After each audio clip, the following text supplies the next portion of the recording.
हमें दो इक्वेशन दिए हैं, कह रहे हैं इनको सोल्व करो। सोल्व करने का मतलब क्या है, एक्स और वाई की वैल्यू निकालो। फिर क्या कह रहे हैं, उसके बाद कह रहे हैं एम की वैल्यू फाइंड करो, then find the value of M. तो यहाँ से जो भी एक्स और वाई की वैल्यू आएगी वो इस इक्वेशन में पुट कर देंगे। तो यहाँ पे क्या वेरिएबल बचा है, एम बचा होगा, तो वैल्यू किसकी निकल के आएगी, एम की निकल के आएगी। तो इसको मान लेते हैं फर्स्ट और ये हो गई हमारी सेकंड। तो इनको सोल्व करते हैं। Solving equation 1 and 2 elimination method से सोल्व कर रहे हैं। देखो कोफिशिएंट सेम है एक्स का, तो इस वाली इक्वेशन को माइनस करेंगे, माइनस प्लस और ये भी क्या बन जाएगा, प्लस। कैंसिल हो गया, 7y और ये कितना हो जाएगा, 35। y की वैल्यू कितनी आ गई यहां से, 5। पुट इन इक्वेशन, कौन सी इक्वेशन में, किसी में भी रख देते हैं, इसमें रख देते हैं पुट इन इक्वेशन 1। ठीक है, तो इसकी वैल्यू यूज करते हैं हम किसमें, 1 इक्वेशन में, फर्स्ट में। तो ये क्या बन जाएगा, देखो 2x plus 3 multiply by 5 is equal to 11।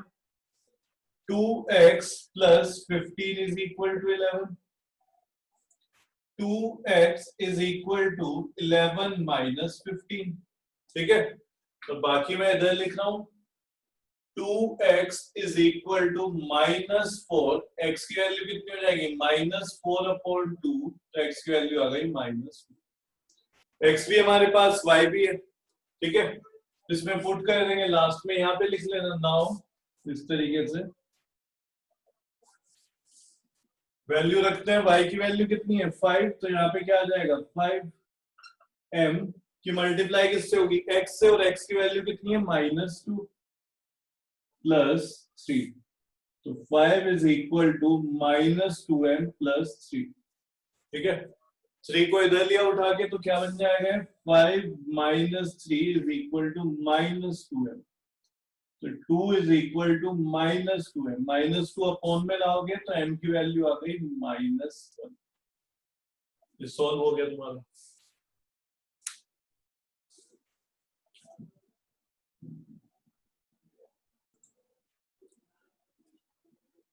Third में क्या कह रहे हैं, यहाँ पे तुम्हें वर्ड प्रॉब्लम दी है, लीनियर इक्वेशन बनानी है, उनको सोल्व करना है सब्स्टिट्यूशन मेथड से, ऐसा बोला गया है। लेकिन हम किससे कर रहे हैं, एलिमिनेशन से। एग्जाम में ऐसा नहीं बोला जाता किससे करनी है, तो जहां पे हमें जो इजी लगेगा उस मेथड से करेंगे। तो फर्स्ट वाले पार्ट में देखो क्या बोल रहे हैं, ध्यान देना इसमें। The difference between two number is 26 and one number is 3 times the other, find that. दो नंबर हैं, पहली इक्वेशन बन जाएगी कहां से, जो इन्होंने स्टेटमेंट दिया है, difference between two number is 26। Second equation बन जाएगी one number is 3 times the other. ठीक है, तो यहाँ पे साफ समझ आ रहा है, देखो दो नंबर हैं और उनका डिफरेंस कितना है, 26 है। अभी लिखना मत, मैंने लिख दिया x minus Y is equal to 26। क्या इक्वेशन ठीक है, बिल्कुल बोलो, बना सकते हैं ऐसे ही। दो नंबर है, एक x है एक y है, उनका डिफरेंस कितना है, 26 है। क्या दिक्कत है,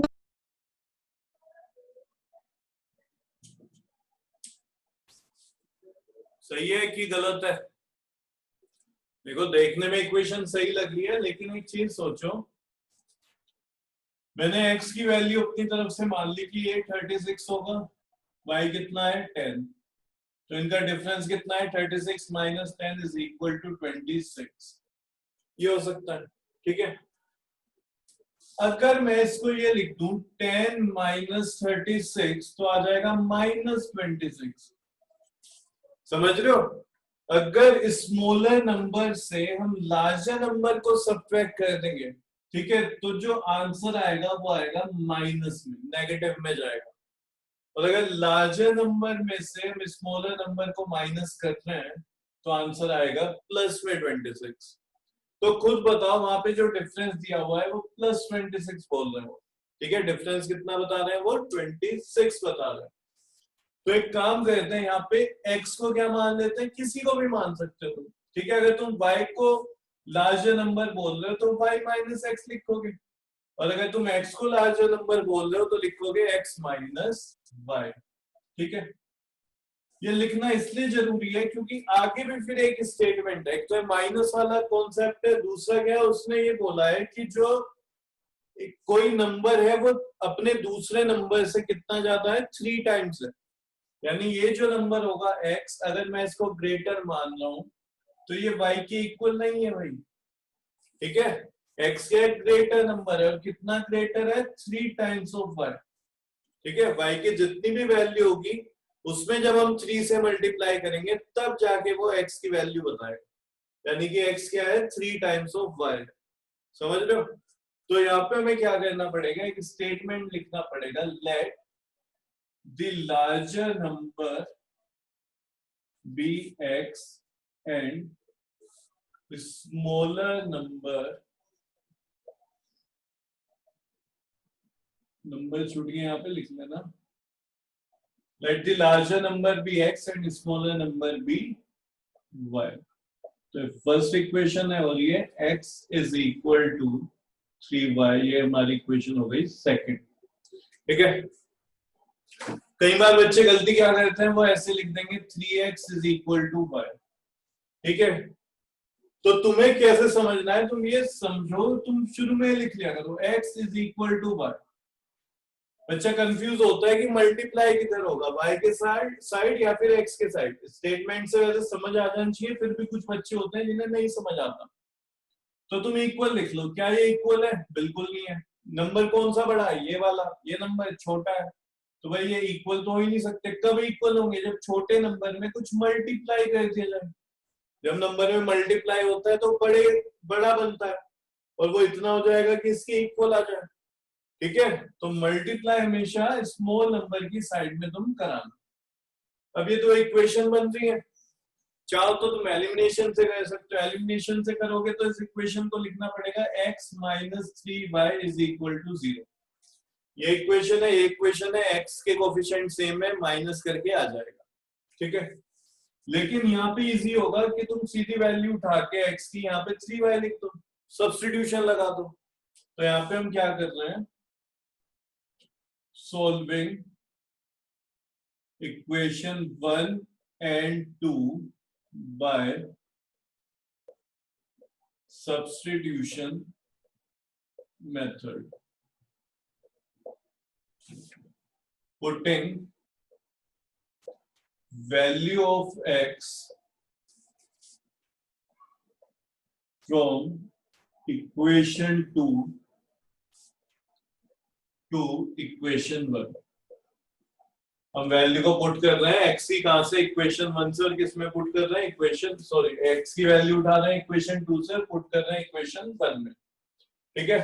बाकी मैं इधर लिख रहा हूं तो ये बन जाएगा 3y minus y is equal to 26, यानी कि 2y is equal to 26, y की वैल्यू आ जाएगी 13। इसको पुट करते हैं, पुट इन इक्वेशन सेकंड, ठीक है। किसमें पुट कर दिया हमने, सेकंड में। सेकंड क्या है, x is equal to 3y, तो 3 इंटू 13, x की वैल्यू आ गई 39। तो खुद देखो x माइनस वाई डिफरेंस कितना है 26 का, और x कितना है इसका, 3 टाइम्स है, 13 3 जा 39। एंड में लिख देना statement, therefore the larger number is 39 and smaller number is 13।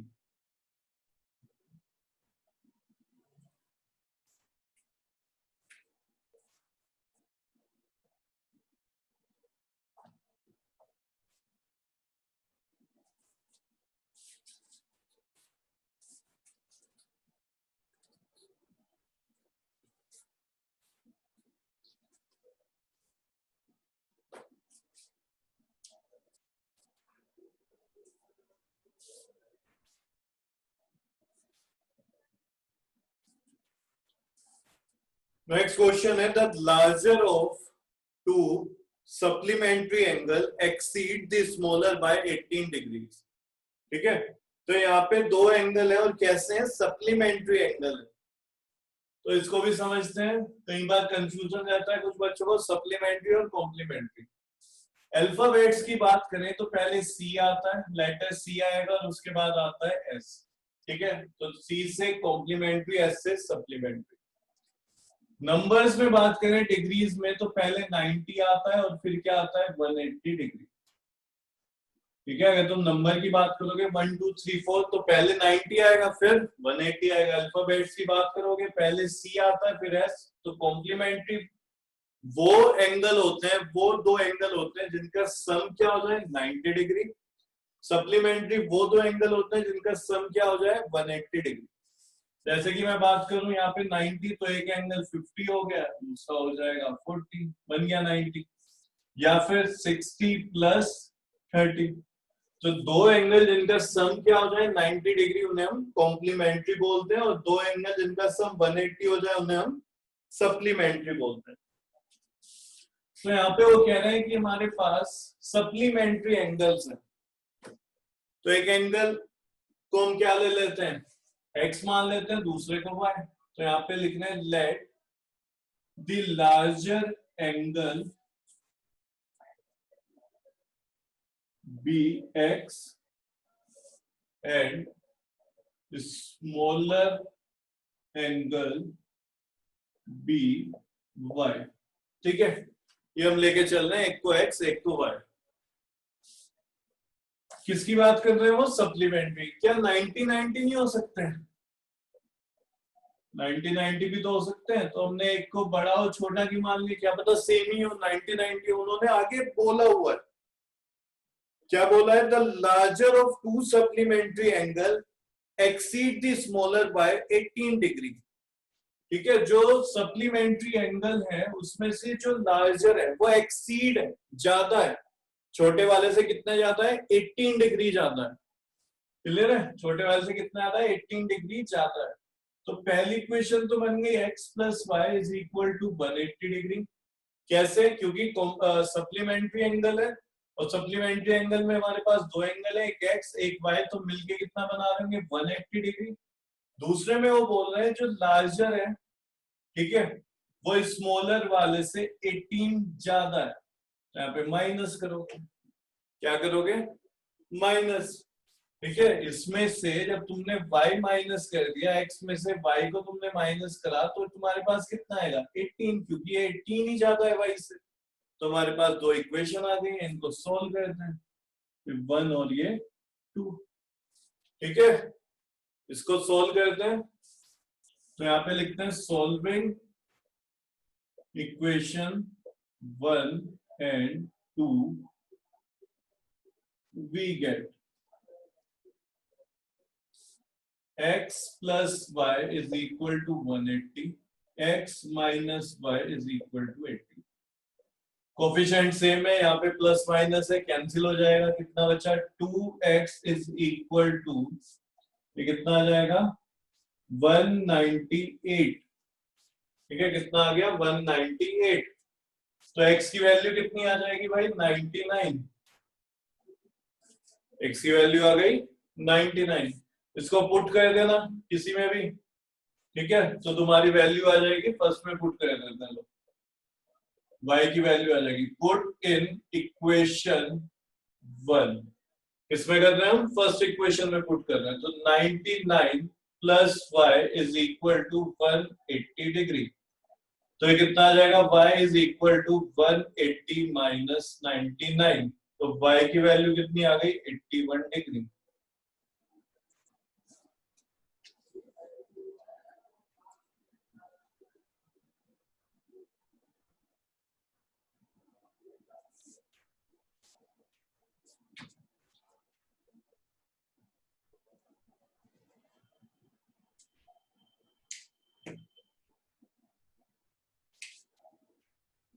And में लिख देना hence the two supplementary angles are 99 degree and 81 degree। तो हमारे क्या हो गए, सप्लीमेंट्री एंगल हो गए 99 and 81 degree.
The cost of a cricket team, the coach of a cricket team buys 7 bats and 6 balls for 3,800. Later, she buys 3 bats and 5 balls for 1,750. Find the cost of each bat and each ball. तो देखो लिखते हैं इसको, let the cost of one bat and one ball be rupees X and rupees Y respectively. तो जी हमने bat की cost कितनी मानी x और बॉल की कॉस्ट कितनी है y। तो वहां पे उसने जो पहले खरीदे कितने 7 बैट, तो 7 बैट की कॉस्ट कितनी हो जाएगी 7x, एक ही x है तो 7 की 7x। फिर बॉल कितनी ली उसने 6, तो 6 बॉल की कॉस्ट 6y। इन दोनों की टोटल कॉस्ट जो उसने पे करी है वो कितना पे करके आई है, वो 3,800। तो इक्वेशन हो गई हमारी फर्स्ट। सेकंड केस में जब उसने बाद में कुछ बैट्स और बॉल्स लिए तो उसने कितने बैट लिए 3 बैट लिए, तो उनकी कॉस्ट कितनी होगी 3 बैट की 3x और 5 बॉल की 5y इज इक्वल टू कितना पे किया इन दोनों चीजों के लिए उसने 1,750। ये हो गई जी सेकंड इक्वेशन। सॉल्व कर लेना खुद से, कर दोगे। मल्टीप्लाई करानी पड़ेगी यहाँ पे, बताओ कौन सा कोफिशिएंट सेम करोगे, x की y,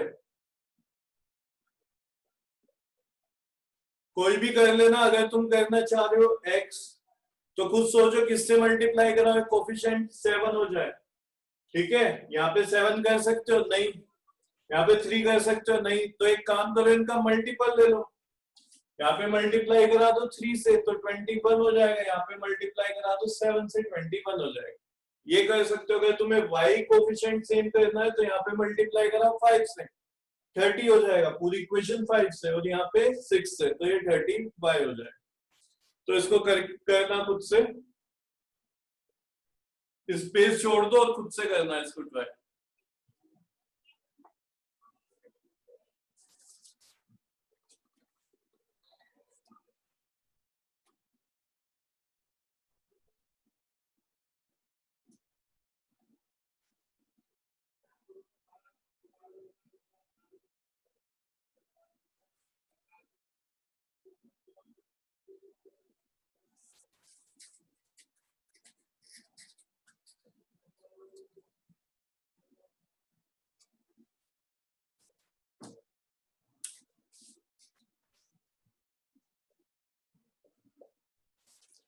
क्वेश्चन नंबर 4, ठीक है, थर्ड का part 4। The taxi charges in a city consist of a fixed charge together with the charge for the distance covered. For a distance of 10 km, the charge paid is rupees 105. 10 kilometre के लिए जो उसने charge लिया taxi वाले ने, कितना लिया? 105, 105 रुपए लिया। ठीक है, आगे देखते हैं। For a journey of 15 kilometre the charge paid is 155। 15 kilometre के लिए जो चार्ज दिया है वो कितना है? 155। तो ये पूछ रहे हैं आगे, what are the fix charge? Fix charge क्या होगा? And charge per kilometre, charge per kilometre क्या होगा? आगे एक क्वेश्चन हो रहा है, how much does a person have to pay for travelling a distance of 25 kilometre? अगर कोई बंदा 25 किलोमीटर टैक्सी में जाए तो उसे कितना चार्ज देना पड़ेगा? यहाँ पे क्वेश्चन में समझो दो तरीके के चार्ज है, एक फिक्स, तो लिख देते हैं लेट द फिक्स चार्ज, इसको ऐसे ही लिख रहा हूं मैं, तुम मत लिखना, let the fix charge be ₹X and charge for per kilometre be ₹Y। ठीक है, फिक्स चार्ज कितना है? X है और charge for per kilometre Y है। अब देखो क्वेश्चन में है क्या, इजी क्वेश्चन है। मानो तुमने एक टैक्सी ली, ठीक है, और तुम उस टैक्सी में जैसे ही तुमने उसकी बुकिंग करी तो वो तुम्हारा फिक्स चार्ज हो गया। तुम जैसे ही बैठोगे वो कहेगा कि भाई आपको इतने रुपए तो मुझे देने ही है, चाहे आप 1 किलोमीटर से पहले उतर जाओ, चाहे आप मेरी कार स्टार्ट करा के यहीं पे 2 कदम दूरी पे उतर जाओ, तो जो फिक्स चार्ज है वो तो देना ही देना। फिर वो क्या कहता है, चार्ज अब तुम्हारा अलग लगेगा पर किलोमीटर के हिसाब से। ठीक है, मानो अगर तुम्हारा फिक्स चार्ज ₹10 है और पर किलोमीटर का चार्ज ₹5 है, ऐसे समझ लेते हैं। तो जैसे तुम बैठे ₹10 तो तुम्हारे हो गए स्टार्ट। अब मानो तुम 1 किलोमीटर आगे गए तो ₹10 तो फिक्स चार्ज और पर किलोमीटर के ₹5 माने थे हमने, तो तुम्हें ₹15 देने पड़ेंगे। तुमने कहा कि अगर 2 किलोमीटर जाता हूं मैं तो ₹10 ये तो फिक्स चार्ज है और 2 किलोमीटर के ₹10 तुम्हारे और हो गए, तो 20 देने पड़ेंगे। तो इस तरीके से तुम्हें हर किलोमीटर के आगे जो चार्ज होगा पर किलोमीटर वो देना पड़ेगा, और फिक्स चार्ज तुम्हारा शुरू में ऐड हो गया, वो तुम्हें देना ही देना है। ठीक है, तो यहाँ पे दो कंडीशन है कि अगर वो 10 किलोमीटर जाता है तो उसको पेड करना पड़ा कितना? 105। तो देखो यहाँ पे फिक्स चार्ज दिया होगा X और 1 किलोमीटर के Y है, तो 10 किलोमीटर के कितना होगा? 10Y, और टोटल कितना अमाउंट पेड किया है? 105। इसी तरीके से सेकंड केस में फिक्स चार्ज X दिया होगा, कितने किलोमीटर के? 15, तो 1 किलोमीटर का Y, 15 किलोमीटर का 15Y इज इक्वल टू 155। कितना हो गया है? 155।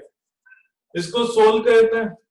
ठीक है, इक्वेशन 1, इक्वेशन 2, तो यहाँ पे लिख देना सॉल्विंग इक्वेशन 1 एंड 2, और दोबारा लिख लेना, मैं यहीं पे कर रहा हूं। देखो इस x से x कैंसिल हो गया, यहाँ पे कितना है ये? -5y is equal to -50। ये माइनस से माइनस कैंसिल हो जाएगा, 50 से 5 तो कितना है? 10। तो पर किलोमीटर का जो चार्ज है वो कितना है? ₹10 है। ठीक है, पर किलोमीटर चार्ज कितना है? ₹10।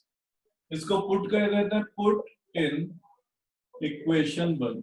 फर्स्ट इक्वेशन में वैल्यू डालते हैं, यही फर्स्ट इक्वेशन, इधर लिख रहा हूं मैं आगे का, तो हो जाएगा x plus 10 into 10 is equal to 105। तो x plus 100 is equal to 105।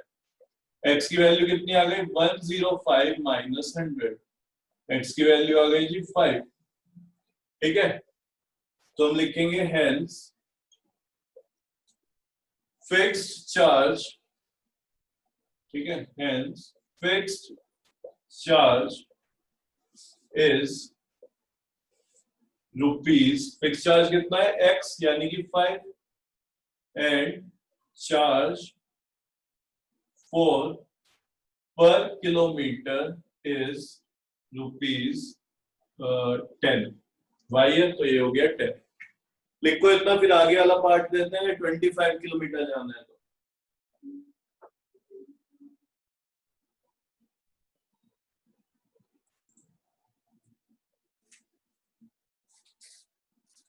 तो अब निकालते हैं, अगर 25 किलोमीटर जाता है तो कितना उसको पेड देना पड़ेगा। 4 25 किलोमीटर, तो यहाँ पे फेयर कितना हो जाएगा उसका, x plus fix plus 25y। x की वैल्यू कितनी है 5 प्लस 25 इंटू 10, तो ये कितना हो गया 255 रुपीज। ठीक है, तो अगर वो 25 किलोमीटर जाता है तो उसको कितना पे करना पड़ेगा 255।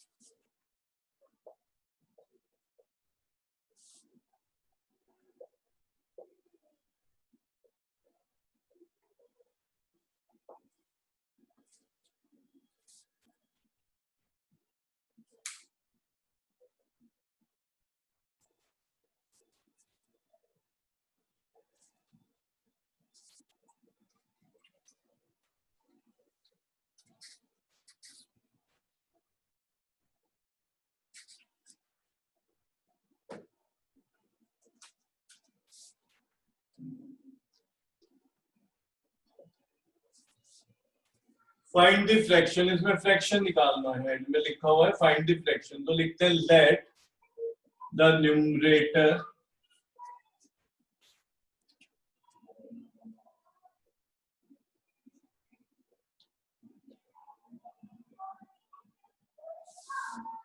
बी एक्स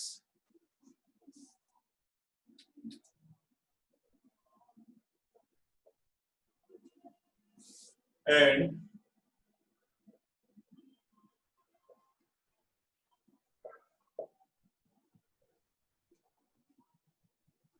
तो देखो फ्रैक्शन क्या होता है, न्यूमरेटर अपॉन डिनोमिनेटर, यानी कि x अपॉन वाई।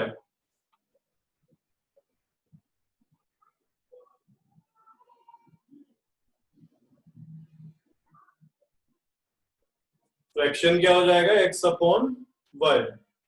आगे क्या बोल रहा है इसमें, a fraction becomes 9 upon 11 if 2 is added to both the numerator and denominator। अगर न्यूमरेटर और डिनोमिनेटर दोनों में हम 2 ऐड कर देते हैं तो फ्रैक्शन बन जाता है 9 अपॉन 11। ठीक है, यहां से एक इक्वेशन बनाते हैं, 11 की मल्टीप्लाई इधर होगी, 11 x प्लस 2 से मल्टीप्लाई होगा, 9 की मल्टीप्लाई हो जाएगी y प्लस 2। ये बन गया 11x plus 22 is equal to 9y plus 18। इसको इधर उठा के ले आते हैं, तो ये 11x minus 9y is equal to 18 minus 22। 11x minus 9y is equal to minus 4। तो ये बन गई जी इक्वेशन हमारी फर्स्ट। ठीक है, लिखो इसको, इक्वेशन फर्स्ट हो गई।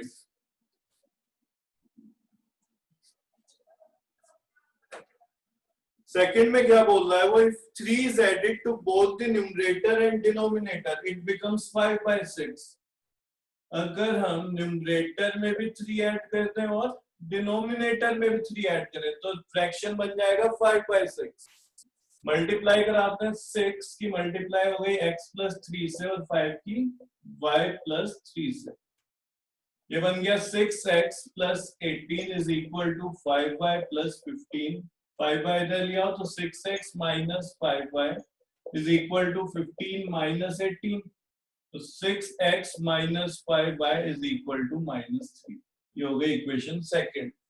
तो फर्स्ट और सेकंड इक्वेशन को सोल्व करना, क्या आ जाएगा हमारे पास, फर्स्ट और सेकंड को सोल्व करके क्या निकल जाएगा, x और y की वैल्यू आ जाएगी।